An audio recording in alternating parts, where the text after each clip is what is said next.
Eguno guztioi eta bereziki, zuei eskerrak ematea, ez? Prentsaurrekora etortzeagatik, eskualdeko energia planen sustapenaren hitzarmenak azalduko ditugu gaur, eta une berezia eta bereziki Gipuzkoako transizio energetikoa bultzatzeko lankidetza sendotzen duen ekiminak dira.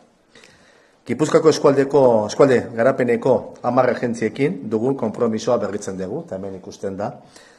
Pozgarria da gaur, hemen denak egotea, eta horretarako aldunditik 1,2 milioi euro bideratuko ditugu 2026 eta 2027 aldirako. Agentzia bakoitzak 60.000 euro jasoko ditu urtean, eta hitzarmen hauen helburua argia da, denok dakizuen bezala eskualdetako energia planak bultzatzea hain zuzen. Esta política, que representa evidentemente al territorio, porque aquí no hay diferencias políticas, sino lo que hay es un trabajo en común de todas las instituciones, sin diferencias de otros tipos. Tenemos claros los objetivos, son impulsar la transformación energética del territorio, ya llevamos un recorrido hecho, las agencias comarcales desempeñáis un papel esencial para convertir la política energética en proyectos concretos. Luego veremos el proyecto concreto de cada una de las agencias que han presentado, ¿no? Realidades de cada comarca, acompañar a ayuntamientos, empresas y ciudadanos es un proceso de transformación que lo tenemos que hacer en conjunto. Y los que mejor lo conocéis sois precisamente las agencias y los ayuntamientos. Impulsamos también un modelo de gobernanza colaborativa. Siempre hemos apostado. Elkarlanean egin behar ditugu gauzak, eta hori da azpimarratzekoa. Apoyando herramientas como la Mesa Comarcal de Energía y la Mesa Territorial de Energía Sostenible de Guipúzcoa. Ya llevamos un recorrido hecho. También tenemos claras las prioridades y que son, además, todas ellas compromisos compartidos. Voy a citar algunas que me parecen fundamentales. La planificación energética y clima, oficinas comarcales de energía, impulso de comunidades energéticas, asesoramiento a empresas y ayuntamientos, proyectos de energías renovables y eficiencia energética y la lucha contra la pobreza energética. Ya de por sí cada una de ellas requeriría, ¿no?, un acuerdo firme. Pero bueno, englobamos eso, ¿no?, en estos convenios. Tenemos que destacar también que la renovación de estos convenios da continuidad a un modelo de trabajo que ya está dando resultados. No partimos de cero, tenemos una trayectoria y también hay que reivindicarse a veces, ¿no?, de cómo esta colaboración ha dado sus frutos. La coordinación, la cercanía, el conocimiento del territorio son claves de éxito y aquí se ha demostrado. Cada comarca tiene sus propias necesidades y retos. La transición energética no se hace solamente a nivel global, sino lo importante es hacerlo a nivel local. Elkarrekin egindako lanari esker Gipuzkoak aurrera egin du eraldaketa energetikoan. Gaur egun 75 energia komunitate ditugu Gipuzkoan. 78 udalerritan. Gogoratu nahi dut, Gipuzkoak 88 udalerri dituela. Eta 78 udalerritan ja komunitate energetikoak bultzatu ditugu. Lurraldearen 3 laurdenak baino gehiago. 13.000 familia baino gehiagori ematen diete zerbitzu, eta baita ere enpresa txiki eta ertainari. Elkarrekin energia eredu jasangarri eraginkor eta bidezkoagoa bultzatzen edo eraikitzen ari gara. Eta hori da, hemen aitortu nahi dudana. Elkarrekin egin dugun lana dela. Herritarrak dira bereziki, proiektu hauen benetako protagonistak, baino zuen lanari esker egintako transizio energetikoa da. Bestela ez dago biderik. Eta horrela jarraitu dezagun. Eta nire aldetik ez dago besterik. Eskerrik asko. Ez dakiroaren nork egin behar duen. Badako zer dena.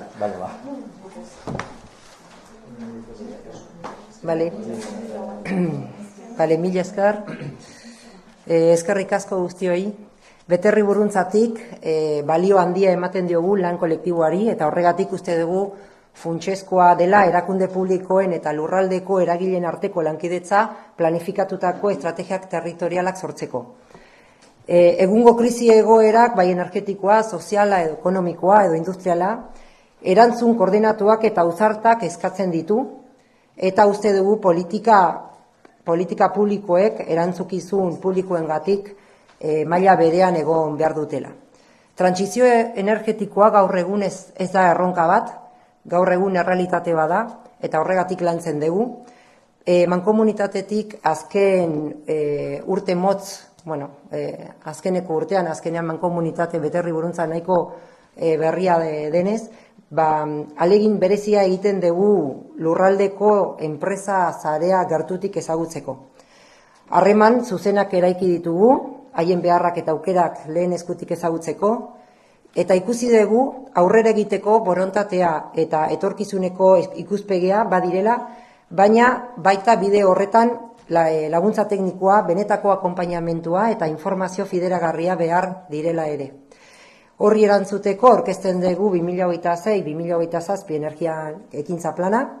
Aurten 2026an gure lehentasuna da enpresei zuzeneko laguntza ematea, energia aholkularitza pertsonalizatua, efizientzia energetikoko diagnostikoak indartuko ditugu, energia kontsumoen monitorizaziorako proiektu piloto bat abiatuko dugu, eta energia aurrezpenaren ziurtagiriaren kudeaketa erraztuko dugu, efizientzia energetikoan egindako inbertsioak onura ekonomikoa ere ekar ditzaten. Horrez gain, industrialdetako dinamizazio saioak sustatuko ditugu, autokontsumo fotovoltaiko partekatutako proiektuak identifikatu eta hor ere bultzatuko ditugu. Eta ja datorren urteari begira, beste urrats bat eman nahi dugu.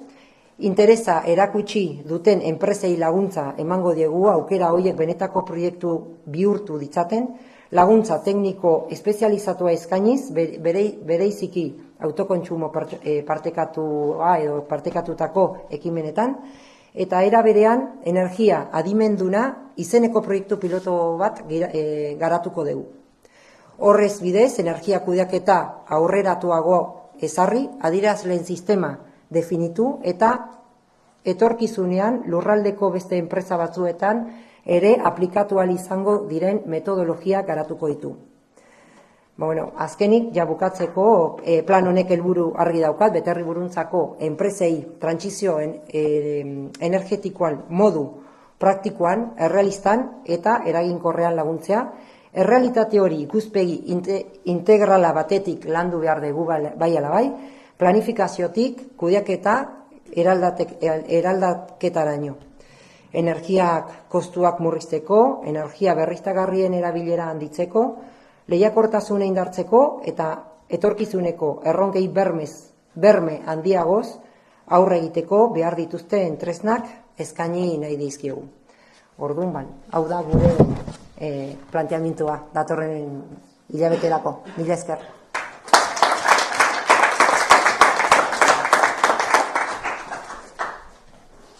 Kaixo, egunon. Lo primero es excusar la ausencia de nuestra presidenta y nuestra directora, que por motivos de fuerza mayor no pueden estar aquí. Y nada, os voy a comentar lo que vamos a nuestras intenciones en la comarca del Bidasoa para el 2026. Le vamos a dar un impulso a la transición energética, por un lado consolidando proyectos que ya venimos trabajando con ellos y por otro lado incorporando nuevas líneas de actuación. En cuanto a la consolidación de proyectos, por supuesto, apostamos por la gobernanza energética, que lo hacemos a través de la Mesa Comarcal de Energía, en la cual actualizamos diagnósticos, el punto de encuentro de actores público-privados, también hacemos sesiones de formación.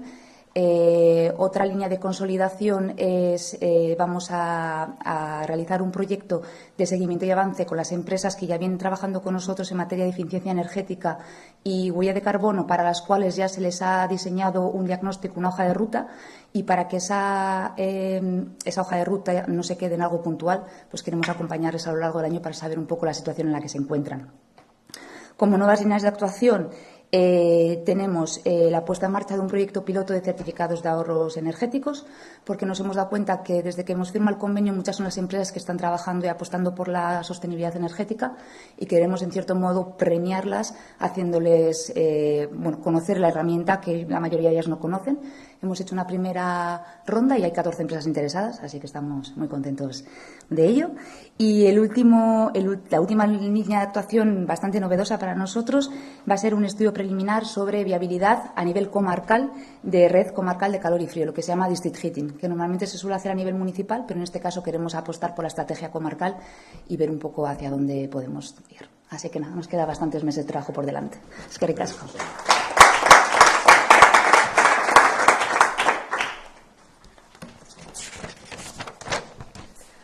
Egunon guztioi, lehenik eta behin Gipuzkoako Foru Aldundiari eskerrak eman nahi dizkiogu, ez? Urte guzti hauetan erakutsi duen konfiantzagaitik eta lankidetzako borondateagaitik. Gaur sinatzen dugun hitzarmenak elkarlan horri jarraipena ematen dio eta transizio energetikoaren alde dugun konpromisua sendotzen du. Lankidetza hori esker, Debabarreneko energia estrategia garatzen jarraitu ahal izango dugu, udalekin elkarlanean. Gure helburua argia da, energia eredu jasangarria baterantz aurrera egitea, udalerriak, enpresak eta herritarrak bide horretan lagunduz. Urte hauetan egindako lanak emaitzak garrantzitsuak eman ditu.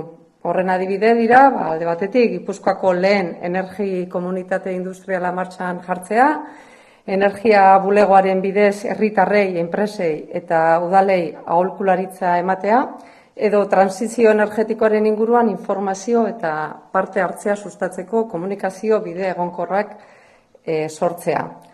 Lorpen horiek erakusten dute erakundeen arteko lankidetza benetako emaitzak ematen dituela. Horregaitik, bereziki eskartu nahi dugu Gipuzkoako Aldundiak urte hauetan gugan jarritako konfidantza eta espero dugu gaur berritzen dugun lankidetza honek etorkizunean ere jarraipena izatea. Aurren ditugun erronkak handiak dira, baina ziur gaude elkarlanean erantzun eraginkorrak ematen jarraituko dugula. DBGesatik, eskualdeko udalekin batera, transizio energetikoa bultzatzen eta Debabarrenaren etorkizun jasangarriagoa eraikitzen jarraituko dugu. Así que eskerrik asko.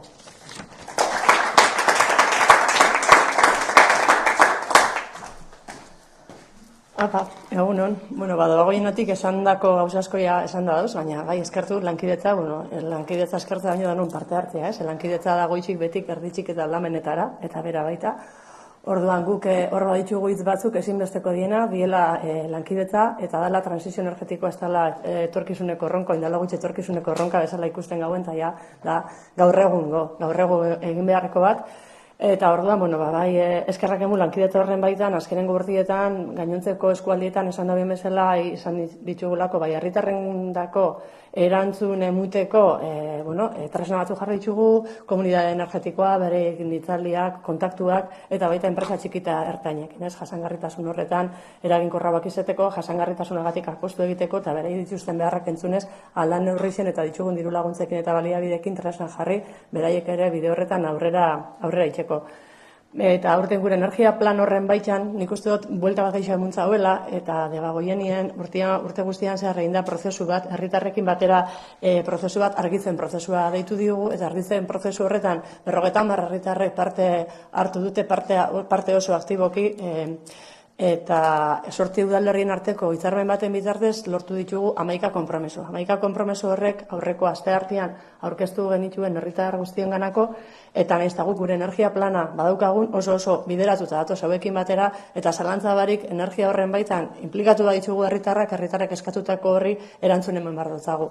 Orduan, aurretik ditugu bai energia bulegoa, bai lankidetza, bai enpresa ertain eta txikiak, bai guzti hori, baina guzti hori nik uste dut herritarrek eskatu diguten 11 konpromiso hauetan oso ondo islatzen dela. Irakurriko dut konpromiso horrek, ze batzu bai dira mankomunitatearen eskumen, beste batzuk udaletxeen soilik eta beste batzutan eragin inaldugu, baina ez gauzatu. Baina nik uste dut entzutekoa diela, oso lerrokoatuta da zela, bai gure eskualdeak, bai gainontzeko eskualdiakin, eskualdia dauzkien beharrakin, eta ezinbesteko da haiei hitza eman bajake, hitz hori entzun eta aldau neurrixen aurrein orduen. Oin daukogu erronka nahiko potentia, eskumenen baitan eta gure gaitasunen baitan, baina irakurriko dutzu eta nik uste dut buru belarria hasi behar dugula irailean honekin dela. Instalazio fotovoltaikoen kudeaketarako zerbitzu publiko integrala ematea. Instalazio fotovoltaikoen sustapena. Energia berriztagarrien azpiegiturak aztertzea herritarren iritzi eta ekarpenak erdigunean dituzten prozesuen bidez. Eraikinak publikoak zein pribatuak energia eraginkortasun handia goruntz eraldatzea. CO2 isuria murriztea garraio publikoan, debagoieneko autoaren mugikortasun alternatiborako sarea sortzea eta bilgailu publikoen elektrifikazioa lortzea, neutraltasun energetikoa industrian, prestakuntzarako eta kontzientzia hartzeko hezkuntza metodoak, tokiko produktuen kontsumoa bultzatzea eta zabaltzea, informazioa komunikabideen bidez eta hiri aterpe klimatikoak sortu. Orduan, ikusten duzuenez erronka potentia die, eta horiek azkenian dira beraiek emundako gomendioak. Gomendio horiek udaletxe guztietan ja eta mankomunidadean, orduan, onartu ditugu gure konpromesu gisa, eta hoen konpromesu horiek kronograma baten baitan jarri behar dira lehen etxian gaitasunen, eta eramango duen denporan puruz. Baina oso erlazionatuta daz guzti honekin, orduan, oinarte guk energia mai batekin funtzionatu dugu, energia mai hori berriro berreaktibatuko dugu iraietik aurrera, eta izango da lankidetza bitartez eragile publiko-pribatuen arteko energia mai bat, eta mankomunitateare eraldatu dugu, lankidetzazko gobernantza sartu dugu, eskumen berriak hartu ditugu, orduan, dana bateratuko dugu, eta alde neurrian, geure energia planarekin jarraitu, baina nola ez, herritarrek eskatutako gomendionei erantzunemon. Orduan, erronka hor daukagu, eta hori gure bete beharrak. Eskerrik asko.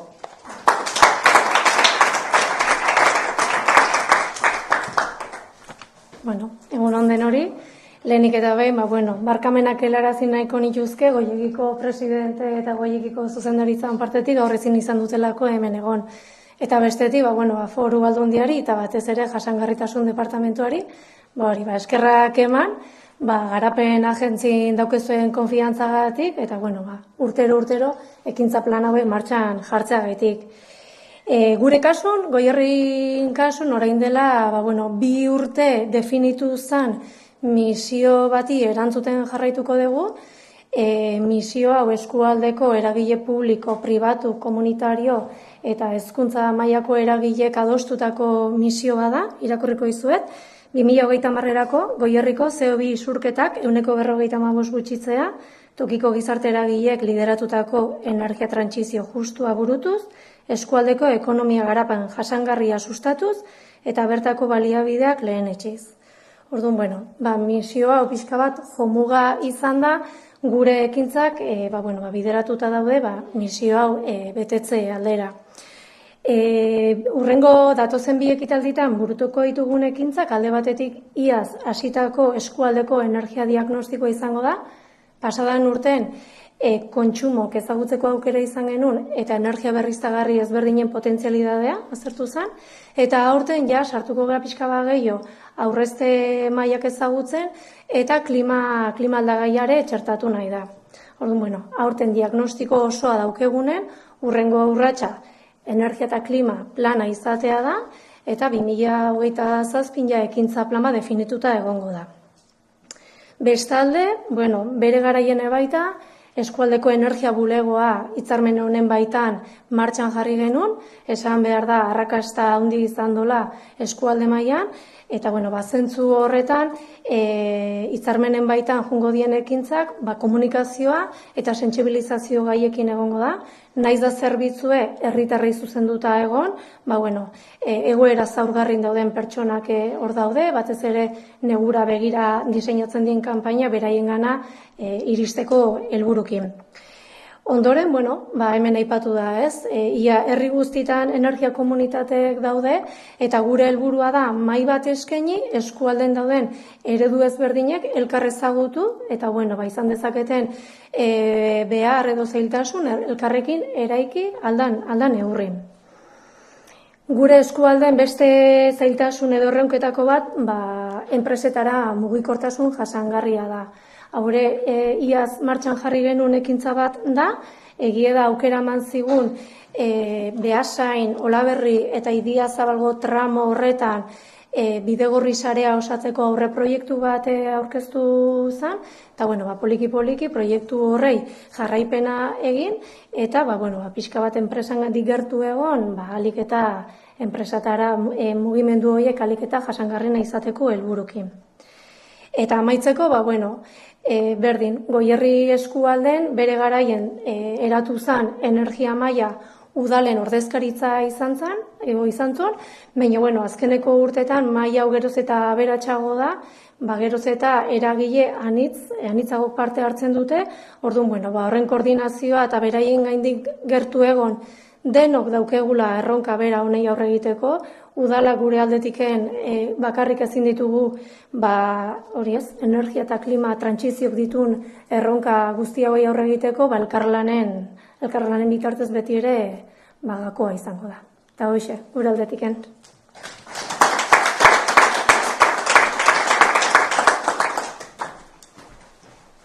Ja, seigarren nahi, eta zer berrik ez dut esango, baina, bueno, zuek.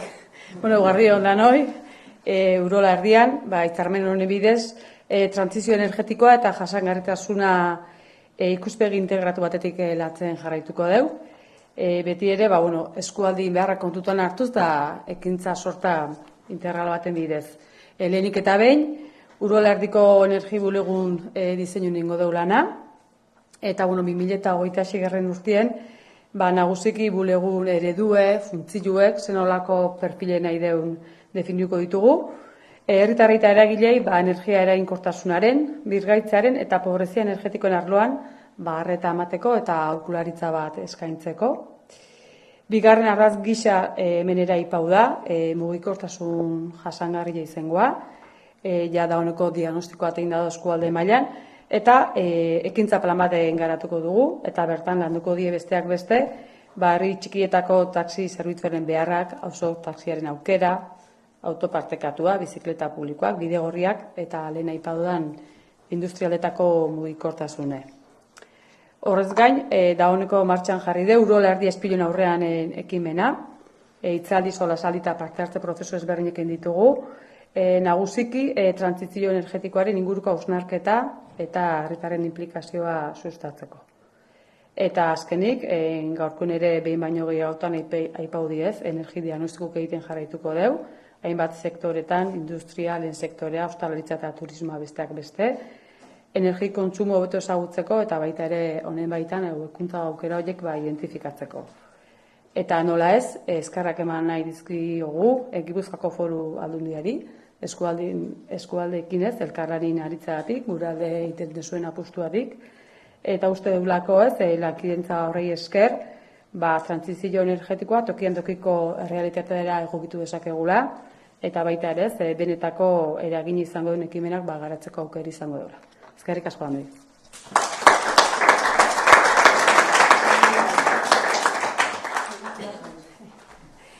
Bueno, nik abertzitezen, saiatuko naizena ez gehiegi luzatzen. Egun hon eta eskerrik asko guztioi, eta eskerrik asko Gipuzkoako Foru Aldundiari hitzarmen hau berriro sinatzeko aukera emateagatik. Guk balioan jarri nahi dugu lankidetza, azkenean energia hitz egiten dugunean askotan pentsatzen dugulako teknologiaz ari gerala eta oso konplexua dela dena eta beste batzuek hartu behar dituzten erabakiak direla, baina argia piztuta itzaltzen dugunean eguneroko keinu horietan nolabait energiaren antolaketak edo energia sistemak gure gizartea antolatzen du, zer ekoizten dugun, nola mugitzen geran, zer jaten dugun, zer konsumitzen dugun eta zer ez, eta nola bizi geran azken finean. Orduan, orain arteko energia eredua badakizue, energia fosilean oinarritu izan da, horrek eman dizkigu aukera asko, industria garatu dugu, garraioa eta merkataritza zabaldu ditugu, kontsumo eta bizimaila oso handiak ditugu, baina argi dago horrek mugak dauzkala, klima larrialdia hemen da, eta guk daukagu energiarekiko menpekotasun, kanpoko energiarekiko menpekotasun handia. Orduan esan da leno ere hemen, energia transizioa ez da erronka bat, ez da etorkizuneko gauza bat, hemen dago, eta horreri heldu behar diogu besteak beste, eragina duelago noski gure industrian, gure egunerokoan ere bai, eta bereziki persona zaurgarrienengan, azkenean krisi guztiak bezala, krisi ekosozialak ere gehien bat persona zaurgarriengan duelako eragina. Hori hola esanta, guk balioan jarri nahiko genuke berriro gaurkoa bezalako hitzarmenak sinatzeko aukera izatea, eskualde mailako lanketa bat egitea, energia ez delako udalez udaz landu behar den zerbait, baizik eta eskualdearen ikuspegiarekin eta Gipuzkoa mailakoa baldin bada hobe, beraz interesgarria da guztiek hitzarmen hauekin bat egitea. Oarsoaldearen kasuan 2021 jarri zen martxan energia bulegoa eta orduz geroztik 1000 kontsulta baino gehiago egin dira. Eta horrek dauka eragin zuzen bat personen, familien aurrezkietan, eta hain zuzen ere, datuek diotenez, urtean 240 euro aurreztu dituzte argindarraren fakturan eta 400 euro gasaren fakturan. Eta hori, diru asko da, batez ere, denosan bezala, familia zaurgarrienengan pentsatzen badugu. Orduan guk jarraitu ingo dugu noski honekin lanean, energia bulegoak oso ongi funtzionatzen du, azkeneko 2 urtetan gainera, 2 edo 3 urtetan ibiltaria izaten ari da, beraz ez dago lehen zegoen bezala errenterian kokatua, baizik eta astean egun bakoitzean eskualdeko herri batera juten da, eta horrek gertutasun handia eman dio herritarrekiko. 4 ildotan banatuta jarraituko dugu lanean, batetik energia eta klima plan berria prestatuko dugu, Oarsoaldea gainera plan estrategiko berria adostu berri du, edo horretan ari gara eta energia oso gai printzipala izango da. Energia pobreziaren errealitatea hobeto ezagutzeko ere lan egingo dugu, gure etxe bizitzetan duen eragina mapatu, diagnostikoa osatu eta arlo horretan lanean ari diren eragileekin batera irtenbide eraginkorrak garatzeko. 3. puntuan, 3. sektoreko mugikortasunaren energia eraginkortasuna ere landuko dugu, eta amaitzeko orain arte ere landu izan den beste programa bat, 50-50 programa, gaztetxoenekin ikastetxeetan energiaren gaiaz hitz egiteko eta aurreztearen garrantziaz hitz egiteko aukera ematen diguna. Beraz, azken batean, transizio energetikoa aldaketa sakon bat izango da, deskarbonizazioa, energia konsumoa murriztea, justizia soziala eta lurraldekoa bermatzea izango ditu helburu. Elkarlanean jarraituko dugu, esan bezala, uste dugulako hitzarmen hau bide ona izan dela, emankorra izan dela aurreko urteetan, eta horrelaxe izatea nahiko genuke etorkizunan ere. Eskerrik asko.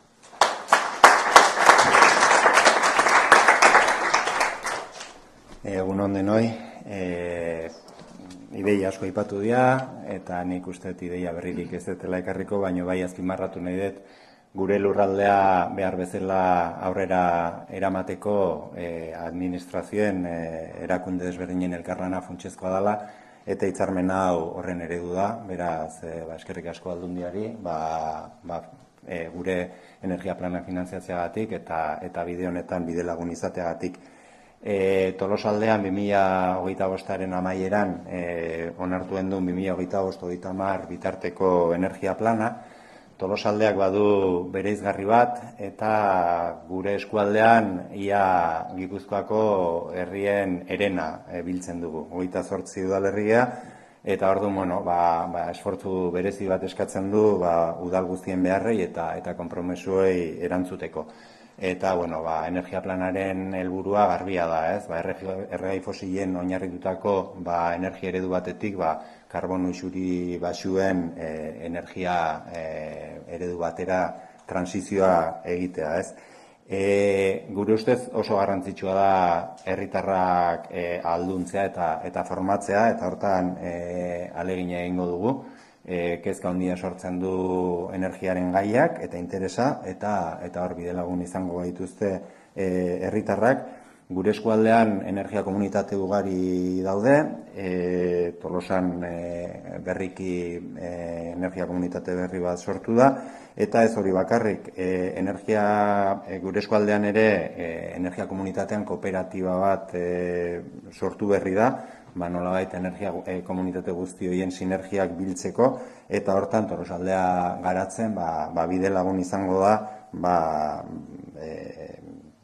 ekimen hau behar bezala aurrera eramateko, eta esan bezala baita ere elkarlanaren eredu izan nahi du, ez? Bestaldetik eta hemen ere aipatu da zaurgarrienak direla gehien sufritzen dutenak krisi energetiko honen ondorioak, eta horregatik eskualdeko pobrezia energetikoaren plana berrikusten ari gara, eta espero dugu laguntza eman ahal izango diegula gehien sufritzen nahi den familia guzti horiei. Eta hemen ere aipatu da mugikortasuna eta industria duten garrantzia, ez? Gure eskualdean eta pentsatzen dut gainontzeko eskualdetan ere CO2 isurien erantzule nagusiak horiek dira, ez? Garraioa eta industria. Horregatik guretzat lehentasunezko arloak dira, eta mugikortasun jasangarrian lanketa zabal egiten nahi gara, baino dagoeneko hasi garaia soluzio batzuk edo proposamen batzuk txertatzen, ez? Eta horren adibidea da, Tolosaldean herritarrek ibilgailua partekatzeko martxan jarri dugun aplikazioa. Eta momentu honetan lanerako bidaien azterketa egiten ari gara. Apatxa industrialdea da, Tolosaldean daukagun industrialdeik handiena, eta industrialde hau kudeatzen duen Tailsarekin elkarlanean azterketa hau egiten ari gara, ez? Bertako langileek nola egiten dituzte lanerako joan etorriak, eta horrentzako proposamen jasangarrigo bat egiteko asmoz. Eta industriarekin jarraituz, esan bezala, energia horrezpenean, zein energia berriztagarrien arloan egiteko zabala dago alor honetan oraindik ere, eta alde batetik aholkularitza personalizatua eskaini nahi diogu eskualdeko enpresei, eta bestetik eskualdeko teilatuen analizia eta bideragarritasuna aztertuko dugu autokontsumo partekatuko proiektuak sustatzeko. Eta, esan bezala, eragile guzti hauekin, prozesu guztietan, Tolosaldea garatzenetik, garapen agentzitik, bide lagun izan nahi dugu. Eskerrik asko.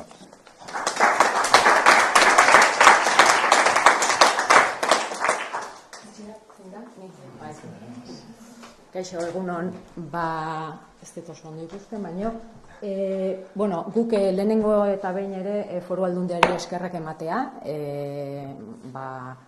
duela 2 urte onartu genduen energia eta klima transiziorako plana aurrera eramatea, honek bultzada ematen digulako, hitzarmen hauek bultzada handia ematen digutelako. Eta 2026-2027-rako nik azpimarratuko nituzke, dauzkagun ekintza planetik, azpimarratuko nuke gobernantza jasangarritasunaren inguruan daukagun gobernantza ereduari bultzada bat eman nahi diogu, ez bakarrik energia eta klima maila baizik eta hor inguruan dauzkagun beste agenda 2030 maila, lehenengo sektoreko maila eta abarrez, eta hor pixka bat koordinazio hobea lortu nahi dugu, baita ere aurten aurkeztu dugu eskualde osoko plan estrategikoa eta jasangarritasunak misio propio bat du, beraz erabat lerrokatuta dago hemen aurkezten ditugun ekintza hauek. Beraz, gobernantza sistema egituratzea, espazioak, rolak eta dinamikak landuko dugu bai 26 eta bai 27. Gero, lehenengo aldiz, pobrezia energetikoari helduko diogu. 26an planteatu ditugu formakuntza batzuk, udal teknikariekin, eta 27rako utzi dugu eskualde mailako diagnostikoa egitea. Bestetik, mugikortasunaren inguruan, iaz mugikortasun jasangarriko plana egin gendun, eta hortik nolabait eratorri da, bai, Zumarragako ospitalak bere plan mugikortasun plan propioa abiaraztea, eta beste bi ekintza hitzarmen honen baitan sartzen ditugunak. Alde batetik, eskualde mailako autobus zerbitzu propioa egituratzea, horren bideragarritasun plana egitea, eta 27an egingo duguna da industri poligono bat piloto moduan hartuta, bertan hartu daitezkeen neurriak aztertzea. Gero, baita ere landuko dugu EAS, certificados de ahorro energetiko, bai. Orduan, kasu honetan, 26an egingo duguna da, kotxe flotak dituzten sektoretara, baita lehen sektorera, eta gero arkitekto eta profesionale hauen sektorera bideratutako formakuntzak antolatuko ditugu, bai. Eta gero, adituen ordu batzuk kontratatuko ditugu, pixka bat, hauen inguruan pausuak eman nahi dituztenei laguntzeko. Eta bukatzeko, iaz martxan jarri dugu energia bulego virtuala, ez daukagu oraindik fisikoa, bideragarritasun plana eginda daukago, baina oraindik hor geldituta dago, baina virtuala behintzat hor dago, eta komunikazio plan digital bat martxan jarriko dugu, 26an, bai, guzti honi pixka bat ikusgarritasuna emateko eta baita ere kontsultak EASen inguruan eta baita energia bulegora kontsultak pixka bat erakartzeko. Eta hori izango litzateke Urola Garaian daukaguna. Eskerrik asko.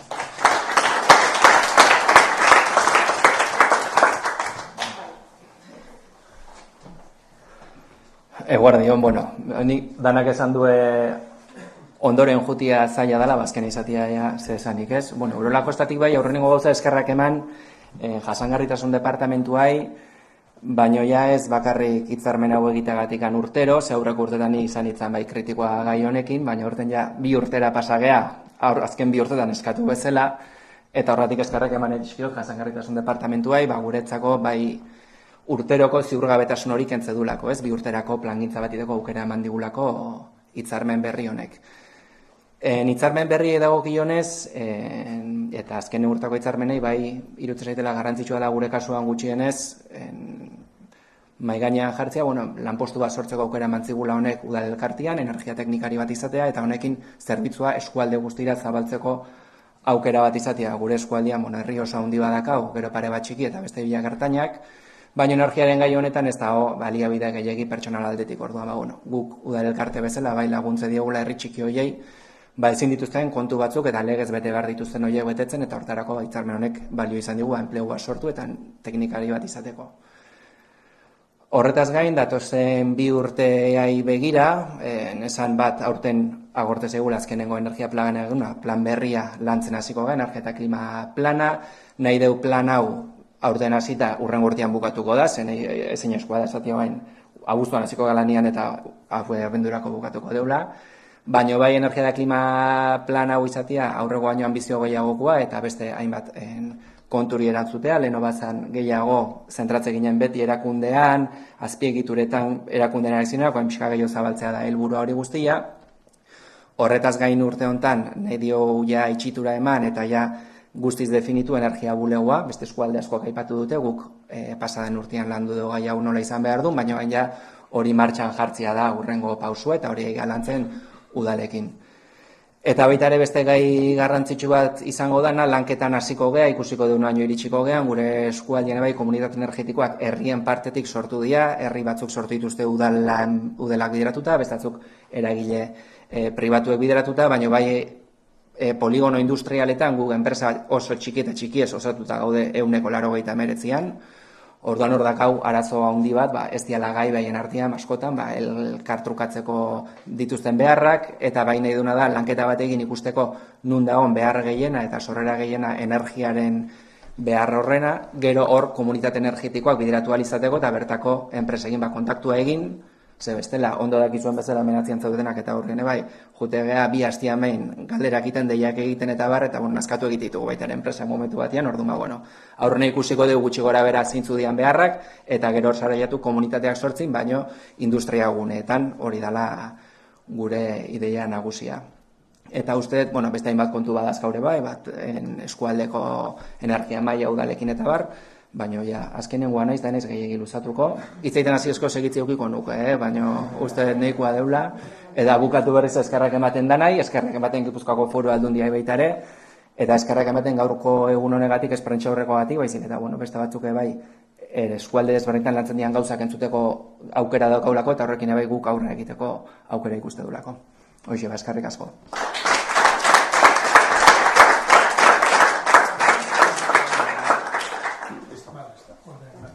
Sinatuko du, markatu ateratu gara zela, bale? Bai,